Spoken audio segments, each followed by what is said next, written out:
दोस्तों नमस्कार, मेरा नाम है सुरेश दुआ और आज हम बात करेंगे बाबा के ढाबा को लेकर के। बाबा के ढाबा के मालिक कांता प्रसाद ने खुदकुशी करने की कोशिश की, यानी कि सुसाइड अटैम्प्ट की उन्होंने कोशिश की है। और क्या है ये बाबा के ढाबा की पूरी कहानी, क्यों इस शख्स ने सुसाइड करने की कोशिश की, इसी बारे में आपको पूरी कहानी साधारण शब्दों में बताने की कोशिश करूँगा। और अगर आपको मेरी बातें अच्छी लगती हैं, आप इस चैनल पर नए हैं तो चैनल को लाइक करें, शेयर करें, सब्सक्राइब करें, बेल आइकन के बटन को दबा दें। तो अब बात करते हैं बाबा के ढाबा की। क्या है ये पूरी कहानी। जब लॉकडाउन लगा हुआ था, अक्टूबर 2020 की बात है, लोगों के काम धंधे थोड़े मंदे चल रहे थे और कस्टमर मार्केट में नहीं थे। तो बाबा का ढाबा एक ऐसा ढाबा है दिल्ली के अंदर, मालवीय नगर के अंदर, जिसे कांता प्रसाद यानी कि ढाबे के मालिक, जिनकी उम्र 80 साल है, और उनकी पत्नी बादामी देवी, दोनों मिलकर के इस ढाबे को रन करते थे। बाबा मटर पनीर की बहुत स्वादिष्ट सब्जी बनाते हैं और उनकी धर्मपत्नी कांता देवी रोटियां सेकती है। जो भी इनका खाना खाता था और यही कहता था कि मुझे घर के खाने की याद आ गई। लेकिन धंधा मंदा चल रहा था, हालत पतली थी, कस्टमर आ नहीं रहे थे, लोग कोरोना के डर से बाहर का खाने को अवॉइड कर रहे थे। ऐसे में एक यूट्यूबर गौरव वासन वहाँ आता है। गौरव वासन के बारे में आपको बता दूं, ये एक यूट्यूबर है, फूड ब्लॉगर है और बहुत सारी जगहों पर जहाँ स्वादिष्ट खाना बनता है ये वहाँ जा कर के उस खाने को रिकॉर्ड करते हैं और अपने यूट्यूब के माध्यम से, अपने इंस्टाग्राम के माध्यम से लोगों को इसकी जानकारी देते हैं।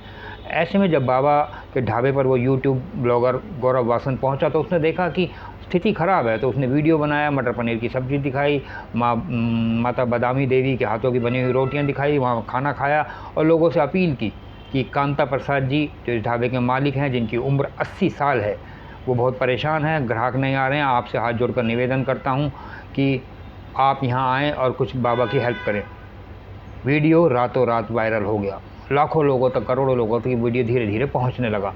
और वायरल होने का मतलब यही है कि अब वहाँ पर लोग आने लगे, लोग पूछ कर वहाँ आने लगे, ढाबे से खाना खा रहे हैं, ढाबे से खाना पैक करा रहे हैं, आती जाती गाड़ियाँ बात कर रही हैं, देखो ये है वो बाबा का ढाबा जो वायरल हो गया था, वहाँ खाना खाते हैं, पैक कराते हैं, मटर पनीर मांगते हैं, माता जी के हाथ की रोटियाँ मांगते हैं। और गौरव वासन ने अपने वीडियो में ये भी कहा, अगर आप आर्थिक रूप से भी बाबा के ढाबा यानी कांता प्रसाद जी की कुछ मदद करना चाहते हैं तो उन्होंने अपना अकाउंट नंबर दे दिया गौरव वासन ने कि आप इस अकाउंट में पैसे डाल सकते हैं और जो भी पैसा आएगा मैं वो कांता प्रसाद जी को यानी बाबा के ढाबा के मालिक को दे दूंगा। धीरे धीरे पैसा भी आने लगा, ग्राहक भी आने लगे और ग्राहकों की संख्या निरंतर बढ़ती गई, लोग पैक करा के घर ले जाने लगे और बाबा का वो ढाबा पूरी तरह से मार्केट में छा गया था।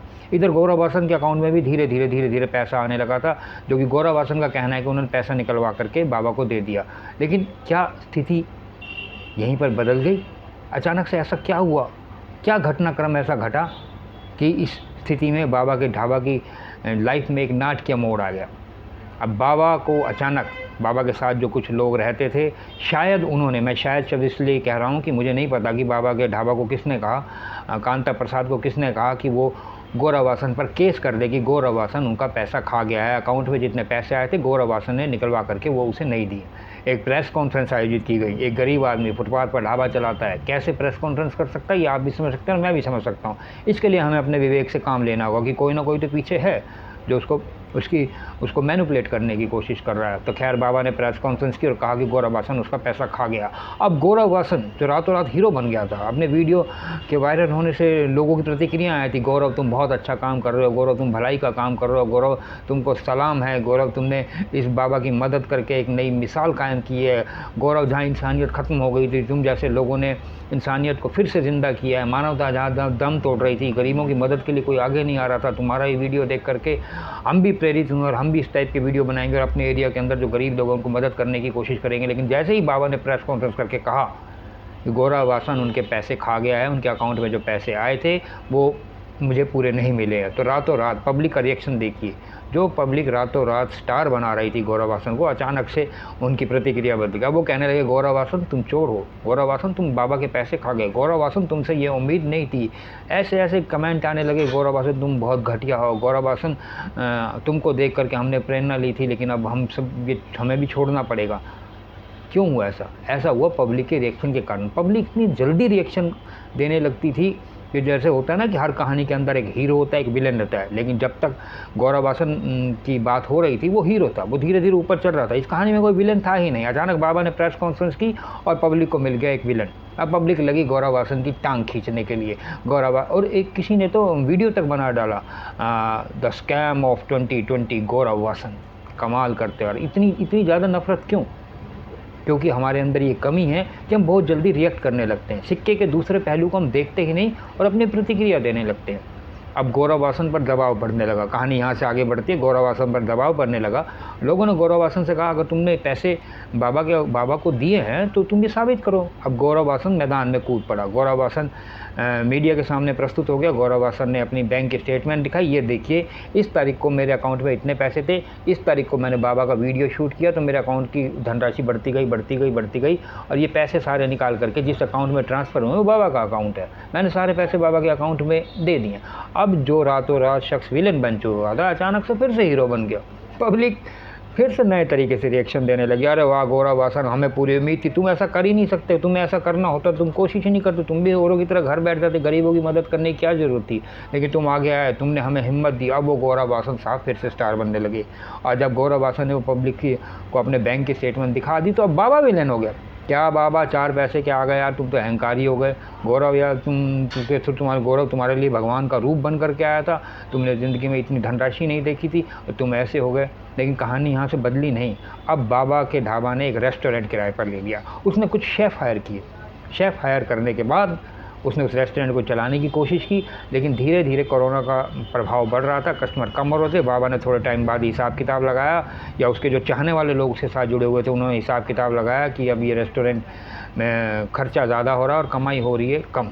तो उन्होंने उस रेस्टोरेंट को बंद करने का डिसीजन लिया और बाबा फिर से उस रेस्टोरेंट से हट करके उस फुटपाथ पर बाबा के ढाबा में वापस आ गए। क्या कहानी यहीं ख़त्म हो गई? क्या कहानी का दी एंड हो गया? बाबा अपनी जगह पर आ गया, गौरव अपने घर चला गया? नहीं, कहानी यहीं पर ख़त्म नहीं होती। कहानी ये है, मॉरल ऑफ द स्टोरी ये है कि बाबा के ढाबा के बारे में लोगों को प्रतिक्रिया देने की इतनी जल्दी क्या थी? क्यों इतनी जल्दी लोगों ने गौरव आसन के खिलाफ प्रतिक्रिया देनी शुरू कर दी, उसे चोर कहना शुरू कर दिया, उसे घोटालेबाज कहना शुरू कर दिया? क्यों बाबा के बारे में यूँ कहने लगे बाबा तुम्हारे पास 4 पैसे आ गए, तुम अहंकारी हो गए? बाबा भी 80 साल की उम्र के हैं, शायद 80 से ज़्यादा ही हैं। ऐसी उम्र में जब अचानक से पैसा आता है और उस शख्स के पास जिसने कभी पैसा ना हो तो वो किन पर विश्वास करेगा? अपने लोगों पर विश्वास करेगा ना। क्या बाबा को अपने लोगों ने धोखा दिया? क्या बाबा को अपने लोगों ने कहा कि प्रेस कॉन्फ्रेंस कर? कोई ना कोई किसी ने तो कहा होगा, उसे ज़रूर कहा होगा। या आपको अपने विवेक से निर्णय लेना है, पब्लिक को अपने विवेक से निर्णय लेना है कि बाबा ने खुद किया या किसी ने कहा, ये मैं पब्लिक के विवेक पर छोड़ता हूँ। ऐसी एक कहानी नहीं है, और भी कई ऐसी छोटी छोटी कहानियाँ। अभी हाल ही में बेंगलोर में देख लो आप, हर्षिता चंद्रानी नाम की एक लड़की ने अपना पिज़्ज़ा ज़ोमैटो से मंगवाया या खाने का ऑर्डर किया, जो भी किया था, और जब डिलीवरी बॉय लेट हो गया तो उसने कहा कि मैडम मैं थोड़ा लेट हो गया हूँ, मैं माफ़ी मांगता हूँ। तो वो हर्षिता चंद्रानी नाम था उनका, उन्होंने बोला कि मैं आपको इसके पैसे नहीं दूँगी। उसने कहा मैडम ये कैश और डिलीवरी का ऑर्डर है, पैसे तो आपको देने पड़ेंगे, अगर आप पैसे नहीं देती तो मैं अपना ऑर्डर वापस ले जाता हूँ। तो वो महिला ने कहा, उस लड़की ने कहा कि नहीं, मैं ये खाना भी रखूँगी और पैसे भी नहीं दूँगी। जब वो डिलीवरी बॉय खाना उठाने लगा तो उस दौरान सुना कुछ हाथापाई सी हो गई। उस दौरान क्या हुआ ये तो CCTV की फुटेज या पब्लिक की जाँच ही, पुलिस की जाँच ही बता पाएगी। और कुछ देर बाद ही एक वीडियो वायरल हो जाता है। एक महिला रोती हुई कह रही है कि मैंने ज़ोमैटो से पिज़्ज़ा मंगवाया था, ये खाने का ऑर्डर किया था, और जब मैं उसको, वो इतना बदतमीज़ निकला, उसने मुझे पंच मार दिया, देखो मेरे नाक से कितना खून बह रहा है। और अचानक से पब्लिक फिर जागरूक उठी, ओहो ज़ोमैटो वाले लड़के ने महिला पर हाथ उठाया, ये तो बहुत बड़ा अत्याचार है महिलाओं के खिलाफ, कैसे ज़ोमैटो वाले ऐसे आदमी को नौकरी पर रख सकते हैं, ओहो ये तो बहुत बुरा हुआ। कुछ लोग इस तरह से ट्रोल करने लगे उस डिलीवरी बॉय के बारे में, मर्द है तो हम पर हाथ उठा, मर्द है तो हमें हाथ लगा के दिखा, क्या एक औरत को पंच मारता है तो उसको। और फिर वो लोग धीरे धीरे अपना प्रतिक्रिया देने लगे, वो विलेन साबित हो गया और वो महिला धीरे धीरे स्टार बनने लगी। बहुत जल्दी वीडियो वायरल हुआ और उस ज़ोमैटो डिलीवरी की नौकरी भी चली गई। और ज़ोमैटो डिलीवरी वाले बंदे ने जा कर के पुलिस में कहा कि मेरे साथ क्या हुआ था, मैं आपको सच्चाई बताता हूँ। उसने कहा कि मैं जब खाना देने के लिए वहाँ पहुँचा तो मैं कुछ लेट हो गया था, मैंने उनसे माफ़ी मांगी, मैंने उनको बताया कि रास्ते में कहीं कंस्ट्रक्शन का काम चल रहा था, थोड़ा सा जाम लग गया था, इस वजह से मैं आने में लेट हो गया। लेकिन वो महिला ना तो पैसे देने को तैयार हो रही थी, ना ही खाना लौटाने को तैयार हो रही थी। उसने और इस कारण से मेरी इतनी ज़्यादा इंसल्ट हुई है कि मुझे ज़ोमैटो वालों ने नौकरी से भी निकाल दिया, मैं कुछ नहीं चाहता। और ज़ोमैटो बॉय वाला लिटरली रोने लगा, उसने रोते हुए कहा अगर मैं पंच मारता उस महिला के मुंह पर के तो उसके नाक से ऊपर से खून ना आता, उसके नाक के अंदर से खून आता। ऐसा मीडिया ट्रायल ने भी बताया कि पंच मारने से नाक के, और वो जो खून आया तो खून की धारा बता रही थी कि वो अंगूठी लगी है उसकी, चंद्रानी की खुद अपनी अंगूठी वहाँ लगी थी उसकी नाक पर, जिस वजह से छिल गया और वहाँ खून आने लगा। लेकिन हमने क्या किया, तुरंत रिएक्शन दिया, तुरंत रिएक्शन दे के उस महिला को स्टार बना दिया, उसका वीडियो वायरल कर दिया। और जोमेटो वाले की हमारे रिएक्शन देने की वजह से नौकरी चली गई। वो जोमेटो वाला जिसके पिताजी का देहांत हो चुका था, वो जोमेटो वाला जिसकी माँ घर पर बीमार थी, वो जोमेटो वाला जो अपने परिवार का खर्चा अकेला उठाता था, उसको हमने रातों रात विलेन साबित कर दिया। और वो जोमेटो वाला, जोमेटो की जो कंपनी होती है वो अपने एम्प्लॉय को स्टार देती है, 5 में से 4.7 यानी कि 4.7 स्टार थे। कहने का सबसे बेस्ट डिलीवरी का जो रिकॉर्ड होता है उनमें से वो जोमेटो का डिलीवरी बॉय था। उस शख्स को नौकरी से निकाल दिया। सच जब सामने आया तो लोगों को बड़ा रियलाइज़ हुआ कि यार ये तो गलत हो गया, और लोगों ने फिर उस महिला को ट्रोल करना शुरू कर दिया, तुमने ऐसी हरकत क्यों की, गरीब आदमी का मजाक क्यों उड़ाया, गरीब के साथ ऐसा क्यों किया, आपको क्या मिलता है फ्री का पिज़्ज़ा खाने में, फ्री का ऑर्डर खाने में। अब वो विलेन हो गई थी और वो जोमेटो वाला अब स्टार बनने लगा था। कहने का मतलब ये है कि जब तक हमारे सामने दोनों चीज़ें बैलेंस के रूप में ना आए, हमें रिएक्शन दिखाने में कोई जल्दबाजी नहीं करनी चाहिए। इससे किसी का भी नुकसान हो सकता है। खैर ये तो दूसरी बात हो गई। वापस बाबा के ढाबा पर आते हैं। अब बात ये हो गई थी कि कुछ दिन पहले जब मैंने आपको बताया था कि वो अपने ढाबे पर वापस आ गया, तो अचानक से कोई और यूट्यूबर बाबा के ढाबा पर जाता है और कहता है, बाबा गौरव आसन के बारे में आपका क्या कहना है। तो बाबा बड़े रोते हुए और हाथ जोड़ते हुए कहते हैं, मुझसे बहुत बड़ी गलती हो गई जो मैंने गौरव आसन के बारे में उल्टा सीधा कहा, केस किया, मैं गौरव आसन से माफ़ी मांगता हूँ। और बाबा की आंखों में उस समय आंसू थे।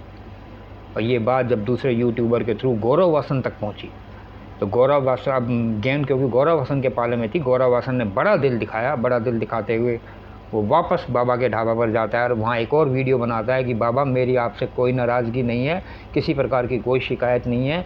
मैं नहीं जानता कि आपने किसके कहने पर, किसके इन्फ्लुएंस में आकर ये निर्णय लिया था, लेकिन मैं अब आपसे किसी तरह की कोई नाराज़गी नहीं रखता। गौरव ने बड़ा दिल दिखाते हुए उस मामले को वहीं रफा दफा कर दिया। और ये भी कहा गौरव ने कि आप मुझसे बड़े हो, आपको माफ़ी मांगनी नहीं चाहिए, और मुझसे कोई गलती हुई हो तो मैं माफ़ी मांगता हूँ। उसके बाद भी मामला यहीं ख़त्म नहीं होता। कुछ दिन बाद खबर आती है कि बाबा ने, यानी कि कांता प्रसाद ने, बाबा के ढाबा के मालिक ने कुछ नींद की गोलियां खा करके सुसाइड करने की कोशिश की है, और वो सफदरजंग हॉस्पिटल में एडमिट।